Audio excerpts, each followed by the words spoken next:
Olá, bem-vindos a mais um curso da nossa Escola Teológica, da Escola Teológica Charles Spurgeon.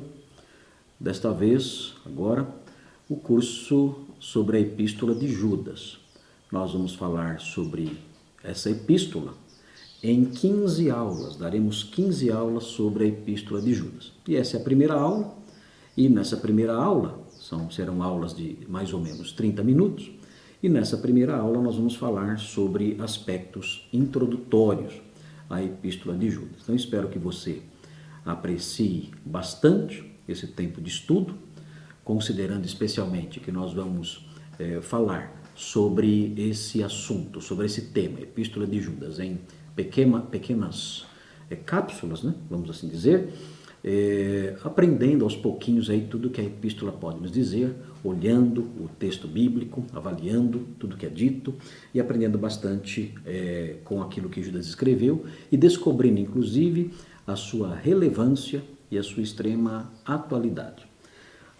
No que diz respeito aos aspectos introdutórios, vocês sabem, como alunos de teologia, que sempre que nós vamos estudar alguma epístola ou qualquer livro da Bíblia, tanto do Antigo como do Novo Testamento, para que haja uma compreensão mais completa de tudo, é fundamental que observemos os aspectos introdutórios, questões ligadas à situação vital em que aquela obra foi produzida, questões ligadas à autoria, definição do autor, a definição dos destinatários, a data, tudo isso, esses aspectos todos são essenciais para que nós possamos compreender a carta como um todo e também alguns detalhes internos da própria carta. Então, eu quero convidar vocês para caminhar comigo agora nesse sentido, observando aí aspectos introdutórios. A princípio, eu quero passar algumas informações gerais para vocês, alunos de teologia, informações gerais sobre a Epístola de Judas. A primeira dela é a seguinte: a Epístola de Judas foi uma carta muito valorizada nos tempos em que foi escrita. Por quê? Porque é a única que foi incorporada, é a única epístola que foi incorporada a outra epístola. Como assim? A carta de Judas, se você ler com atenção, você vai descobrir que a carta de Judas ela foi incorporada pela segunda carta de Pedro. A segunda carta de Pedro, por assim dizer, pegou Judas e incorporou, copiou, por assim dizer, essa epístola e a reproduziu, mostrando aí que essa epístola era muito querida, muito respeitada e muito aceita já nos tempos apostólicos pelo próprio apóstolo Pedro. Em segundo lugar, uma informação importante sobre a Epístola de Judas é que no fim do século II ela circulou como um livro separado no Egito e na Itália, sendo citada por Clemente de Alexandria, no caso, no Egito, e por Orígenes também no Egito, e incluída no cânon de Muratori, que é um cânon que, como se sabe, pertence ao século II. Então, essa carta já circulava já nesse período como uma obra independente, respeitada, incluída, inclusive, aí, conforme sabemos, no cânon de Muratori. Outro fator, depois desse tempo, depois do século II, no século IV já surgiram dúvidas acerca da Epístola de Judas, dúvidas relacionadas à inspiração da epístola, à sua autoridade como um documento canônico, bíblico. Surgiram por quê? Claro, pelas mesmas razões pelas quais hoje essa carta ainda sofre, eventualmente, alguns ataques, ainda é questionada no que diz respeito à sua canonicidade. Dúvidas surgiram porque ela cita literatura não canônica. Primeira de Enoque, por exemplo, né? nós vemos lá na epístola. E num período como o século IV, de definição da extensão do cânon bíblico, vocês sabem que no século IV isso foi fundamental. Nessa época, debates eram realizados acerca disso. Mais tarde, no século V, metade do século V, até concílios se reuniram para definir essas questões. Numa época assim, era natural que se levantassem suspeitas contra qualquer obra que não se ajustasse aos padrões esperados da época. Então, Judas, citando literatura não canônica, evidentemente, se encaixou no que nós podemos chamar de um antilegômena, livros contra os quais alguns questionamentos foram feitos. Isso aconteceu, mas apesar disso, a obra foi recepcionada no cânon do Novo Testamento. Essas dúvidas perduraram por pouco tempo, na verdade não perduraram por muito tempo, exceto na Síria, ali aquela região lá ao norte da Palestina. Lá na Síria a carta só foi aceita no século VI, então demorou um pouco mais para ser recepcionada na Síria. Outro fator importante aqui nessas informações gerais é que Judas aparece nas maiores listas de cânon do século IV, as quais são do sul, essas listas pertencem ao sul e ao norte do Mediterrâneo. São essas listas que nós mencionamos aí, que nós dissemos aí, que abrangem as regiões do Egito, da Itália, agora já na região mais a leste do Mediterrâneo, na Síria, aí evidentemente, como eu disse há pouco, uma vez que a carta só foi mais aceita a partir do século VI, nós não encontramos essa obra nas listas de cânon, de livros canônicos dessa região. Apesar disso, apesar da carta ser aceita assim, por grande parte da cristandade já no século IV, o fato da carta ser uma carta muito curtinha, o fato dela ser absorvida pela segunda carta de Pedro, a falta de um conteúdo teológico mais profundo, melhor elaborado, uma discussão teológica mais madura, mais desenvolvida, um conteúdo doutrinário mais intenso, a falta disso, a carta não tem, por assim dizer, isso. O tom severo demais da carta, nós vamos ver, Judas ele trata os destinatários com um carinho todo especial, ele os chama de amados, ele fala indiretamente de uma conexão entre ele e os seus destinatários, falando sobre a fé comum, que era um vínculo que os unia. Ele mostra um afeto especial pelos seus destinatários, mas ao mesmo tempo, assim como ele é extremamente amoroso no modo como ele trata os seus destinatários, ele é alguém extremamente severo e extremamente pesado no trato com os falsos mestres que ameaçavam aquela comunidade a qual ele escreve. Judas não poupa adjetivos, Judas não poupa nenhuma palavra para expressar a sua fúria, por assim dizer, a sua inaceitação, a sua indignação contra aqueles homens que haviam, nas palavras dele, se infiltrado naquelas comunidades e estavam ali se comportando sem nenhum recato, expressando um modo de viver totalmente contrário à ética, aos padrões morais, aos princípios que nós aprendemos com o cristianismo, que nós aprendemos com os apóstolos, que nós aprendemos com a atuação própria do Espírito Santo no coração das pessoas.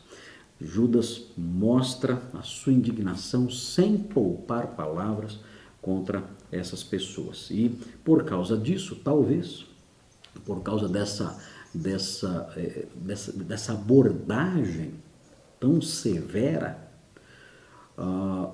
a carta talvez, em função disso, não tenha uma recepção muito boa nos dias atuais. O fato é que nós devemos compreender que ela foi escrita no século I, temos que ler a carta considerando essa realidade, Naqueles dias, o debate teológico, o modo de tratar com os falsos mestres, as pessoas que se opunham à verdade cristã, era uma forma diferente. E talvez a compreensão disso nos ajude a sermos mais tolerantes com o tom que a carta de Judas adota. Muito bem, tendo então falado sobre essas informações mais gerais sobre a carta de Judas, vamos falar um pouco sobre a autoria da epístola de Judas. Quem escreveu a carta que leva esse nome? Judas. Bem, Judas, na verdade, é a forma grega do nome do autor. A forma hebraica é Judá. E esses nomes, tanto Judas, forma grega, como Judá, forma hebraica, eram muito comuns entre os judeus. Só entre os 12 discípulos de Jesus, só entre os 12 tinham 2 Judas. Então isso mostra o quanto esse nome era comum naqueles dias. Nós temos algumas opções de autoria da carta de Judas. A primeira delas é alguém conhecido aí, mencionado em Atos, no livro de Atos, no capítulo 15, que é Judas Barsabás. Judas Barsabás, você pode ver na sua Bíblia depois, ou enquanto nós falamos aqui, você pode rapidinho verificar na sua Bíblia. Ele é mencionado em Atos 15, 22, Atos 15, 27 e também no versículo 32 do mesmo capítulo de Atos. Mas esse Judas Barsabás, que seria uma possibilidade, o fato é que ele nunca é associado a Tiago. E se você ler o versículo 1 de Judas, você vai ver que o texto fala explicitamente: Judas, servo de Jesus Cristo e irmão de Tiago. Esse Judas Barsabás nunca aparece nesses 3 versículos que foram mencionados aqui, ele nunca aparece associado a Tiago. Então, não é uma boa hipótese de autor dessa epístola que estamos estudando. A outra alternativa, depois de Judas Barsabás, é Judas, um dos 12. Judas, um dos 12, é mencionado em Lucas 6,16, em João 14, 22 e Atos 1,13. Em Lucas 6,16, Lucas o identifica como Judas de Tiago. Então aí é levantada essa hipótese: será que é Judas, irmão de Tiago, exatamente como Judas se identifica aqui em Judas 1:1? Será que é isso? É Judas de Tiago, é Judas, irmão de Tiago? Mas nós temos que adicionar mais uma informaçãozinha aí. Quando nós olhamos, por exemplo, para Marcos 3,18 e Mateus 10,3, lendo esses 2 versículos, parece que esse Judas ele é identificado como Tadeu, ou alguns manuscritos o chamam de Labeu. Então nós temos o que aí? Nós temos um Judas de Tiago, que também é chamado de Tadeu ou de Labeu. Então, temos essa opção, um certo Judas Tadeu, talvez Labeu, que tem alguma conexão com Tiago. Bom, por que essa hipótese não é a melhor? É muito simples, porque quando o texto de Lucas fala que ele é Judas de Tiago, muito provavelmente o que ele quer dizer é Judas, filho de Tiago e não irmão. E o texto de Judas 1 diz que ele era, explicitamente diz que ele era irmão de Tiago. Então é muito difícil, no entanto, que no texto de Lucas, quando se fala Judas de Tiago, era Judas irmão de Tiago. Né? Não, certamente ele era filho de alguém chamado Tiago. E outra coisa, eu mencionei há pouco que parece que Marcos 3,18 e Mateus 10,3 identificam esse Judas com um certo Tadeu ou Labeu. Toda essa confusão de nomes, essa incerteza quanto ao nome, quanto ao modo de pronunciar o nome, essa alternativa textual que nós temos aí, Labeu ao invés de Tadeu, ele sendo chamado de Tadeu em vez de Judas, quando o nome dele é Judas. Tudo isso mostra essa confusão toda, mostra que esse Judas aqui, dos 12, era muito pouco conhecido. Não era alguém muito conhecido. Essa confusão de nomes, essa obscuridade toda, isso revela que não era um personagem, como de fato nós não conhecemos até hoje, não conhecemos nada sobre esse Judas, um dos 12. E parece que era assim naquela época. E isso é um traço, esse é um traço que torna esse Judas muito diferente do autor da epístola. Por quê? Porque o autor da epístola, ele parece se apresentar e falar como alguém que é bem conhecido dos seus leitores. Ele não parece ser alguém estranho, alguém que tem que dar muitas explicações acerca de quem ele é. O próprio fato de ser irmão de Tiago, líder, pastor na igreja de Jerusalém, alguém extremamente respeitado, conhecidíssimo por toda a igreja da Palestina, o próprio fato de ser irmão dele já o colocava numa posição de destaque, numa posição de alguém bastante conhecido, de alguém que ninguém ia confundir o nome. Já esse Judas aqui, um dos 12, já não desfrutava dessa fama toda, desse conhecimento todo, não sendo, portanto, uma boa opção. A terceira opção, esta sim parecerá melhor, é que é Judas, o autor da carta, é Judas, que é irmão de Jesus e de Tiago. Quando nós olhamos para Marcos 13:55 e Marcos 6:3, nós vemos aí, nessas duas referências aí que foram mencionadas, nós vemos que Jesus tinha irmãos. E entre esses irmãos é mencionado um que se chamava Tiago e é mencionado um também que se chamava Judas, sendo esse certamente o autor da epístola. Essa opção é a melhor opção, porque nós vemos então que Judas tem um irmão chamado Tiago, que se encaixa no versículo 1. E Tiago, sendo também bastante conhecido dos crentes, como nós já falamos, isso fazia com que Judas também fosse bem conhecido dentre os crentes, não precisava de uma apresentação muito maior, por isso a apresentação é tão curta como nós acabamos de ver aqui.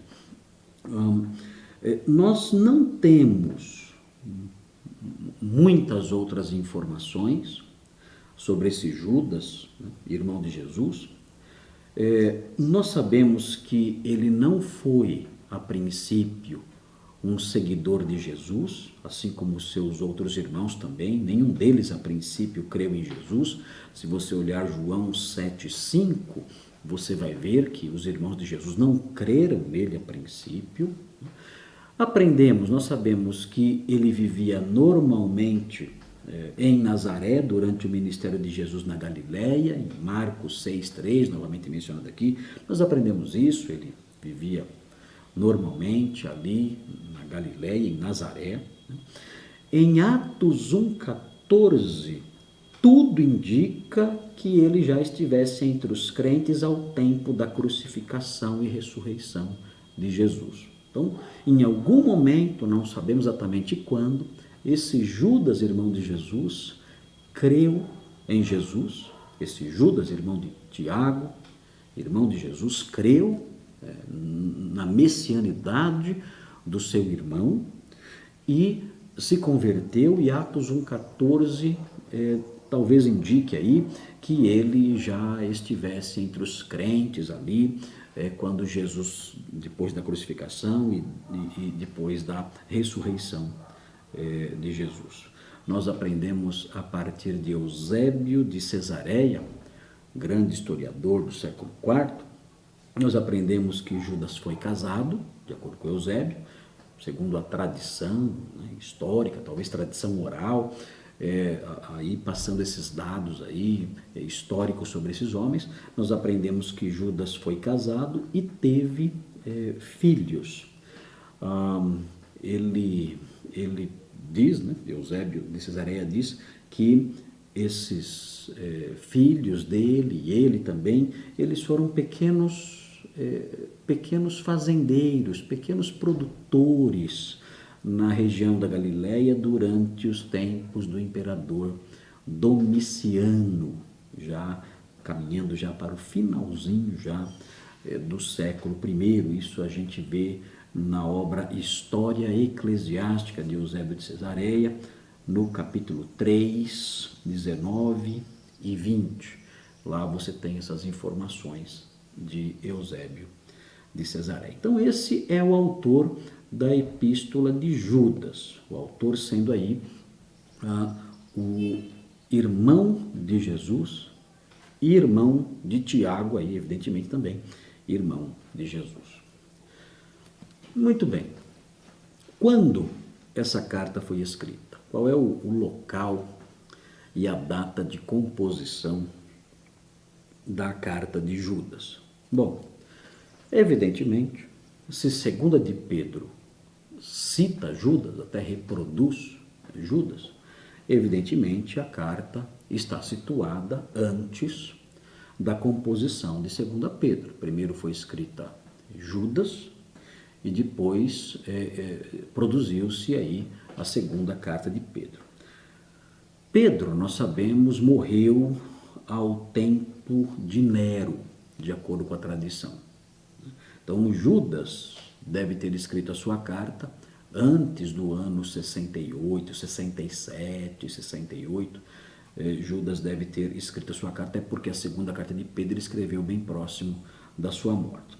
Então é provável que Judas escreveu a sua epístola talvez na primeira metade dos anos 60, se foi na segunda metade, aí seria lá pelo ano 66 no máximo. Então podemos situar Judas aí entre 64, 65, 66 da era cristã, e aí isso daria tempo para que Pedro conhecesse a carta de Judas e escrevesse a sua epístola citando Judas aí um pouquinho antes da sua morte. Nós temos alguns indícios, alguns sinais internos da data da carta de Judas. Indícios que nos ajudam a situar essa carta nesse tempo que eu mencionei aí, meados da década de 60 no século I. Bom, se você olhar, por exemplo, o versículo 3 dessa carta, nós temos um indício aqui. O versículo 3 fala assim: Amados, quando empregava toda a diligência em escrever-vos acerca da nossa comum salvação, foi que me senti obrigado a corresponder convosco, exortando-vos a batalhardes diligentemente pela fé, que uma vez por todas foi entregue aos santos. Essa expressãozinha, uma vez por todas, é uma referência a um corpo doutrinário já formado. É uma fé que já estava completa, um conjunto doutrinário que já tinha sido dado. Então, essa expressãozinha é uma expressãozinha que nos ajuda a compreender a ocasião em que a carta foi escrita, de modo que nós possamos situá-la não muito lá atrás. Não podemos colocá-la, por exemplo, com Gálatas, no ano 48, 1 Tessalonicenses, 2 Tessalonicenses, no ano 51, 52, não. Essa carta tem que pertencer a um período um pouco mais posterior, para que Judas pudesse referir ao corpo doutrinário como algo já definido, como algo no qual nada mais pudesse ser acrescentado. Existe uma outra expressão importante que nós encontramos na Epístola de Judas e que aponta também para essa data um pouco mais posterior, meados da década de 60. Que é o versículo 17, que fala assim: Vós, porém, amados, lembrai-vos das palavras anteriormente proferidas pelos apóstolos de nosso Senhor Jesus Cristo. Observe aqui que os apóstolos são lembrados nessa carta, e aqui a impressão que nós temos é que os apóstolos não estão mais presentes. Onde estavam os apóstolos nessa época? O texto fala, lembrem-se das palavras deles. A impressão que dá é que não estavam mais próximos, que já tinham partido. Estavam todos mortos já nessa época? Talvez, nós não sabemos. Ou talvez já estivessem distantes, tendo seguido aí o seu caminho na sua tarefa dada por Jesus de anunciar o Evangelho por todo o mundo e a toda criatura. Então, isso não pode ter acontecido num período muito anterior. Se Judas se refere aos apóstolos como pessoas que não estão mais presentes, isso deve ter acontecido já nesse tempo que estamos mencionando aí, a década de 60, é um período em que isso se encaixa muito bem. E o versículo 18 também aponta para mais um sinal.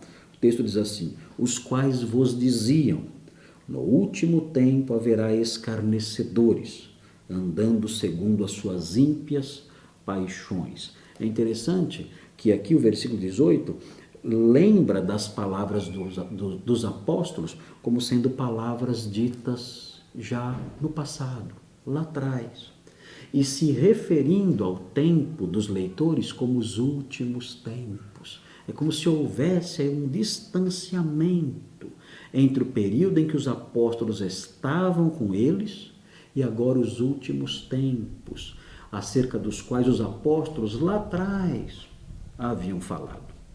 Então, essas coisas todas parecem indicar que a carta não pode ser situada num tempo muito antigo, inicial nas primeiras décadas do século I, mas sim num período mais posterior, sendo esse tempo que eu mencionei para vocês, considerando que Pedro citou a carta, mas juntando todos esses fatores, sendo então a carta produzida no melhor período, considerando todos esses aspectos, o melhor período seria década de 60, na metade dessa década, 65, no máximo, muito no máximo, até 68, isso estourando para ser 68. Na nossa próxima aula, nosso próximo período, nós vamos tratar de outras questões ligadas à introdução, a aspectos introdutórios da Epístola de Judas. Vamos falar sobre o local de escrita, os destinatários, o problema enfrentado, os falsos mestres, e um pouquinho da estrutura da carta também. Então, nos falamos aí no nosso próximo encontro.